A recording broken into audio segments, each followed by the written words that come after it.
Hi, and welcome to another lesson. In today's video, you're going to learn how to use the gerunds in three different contexts: as a subject of a sentence, as an object of a sentence, and as an object of a preposition.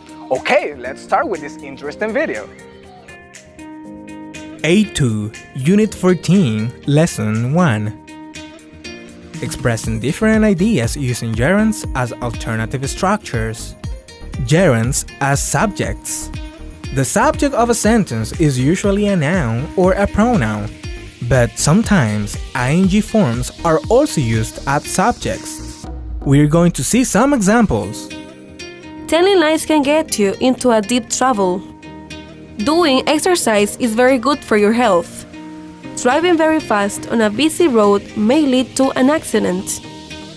Do you see the subject on these sentences? They all end with the suffix ing. In the previous examples, the gerund is the subject. As a result, it works as a noun. Gerunds as objects.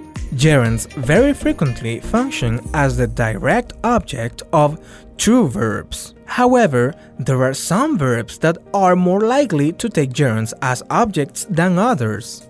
We'll look at some common verbs that take gerunds as their direct object to get a sense of how they're used. Stative verbs that take gerund. Stative verbs, also known as verbs of feeling, are likely to take gerunds as their objects. Here are some examples of some common stative verbs that take gerunds. Keep in mind that this is not an exhaustive list. Stative verbs. Examples with a gerund as an object. Love. I love playing baseball. Like. I like going to San Juan del Sur. Enjoy. She enjoys working as a team. Mind. Would you mind turning off the lights for me? Feel like. He feels like staying at home tonight. Stand.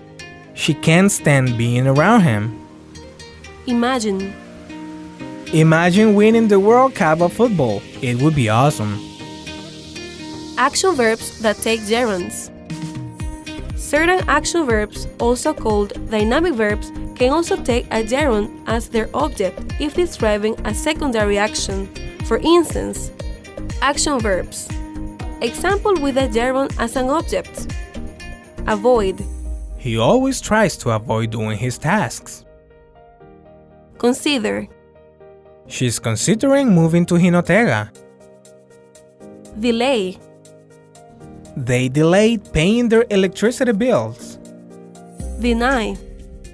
You denied stealing the money. Keep. Continue. Please, continue telling me your story. Mention. You mentioned talking to him in the morning. Practice.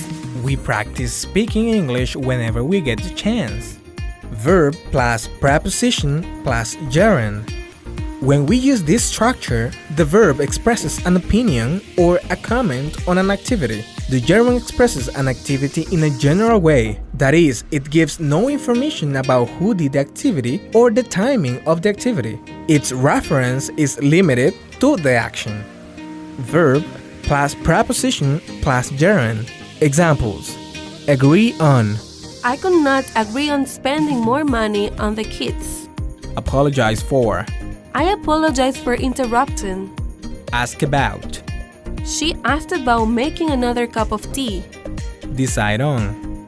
Mario decided on going abroad next year. Give up. I will never give up trying to find him. Talk about. We talked about going to Ometepe Island for our summer vacations.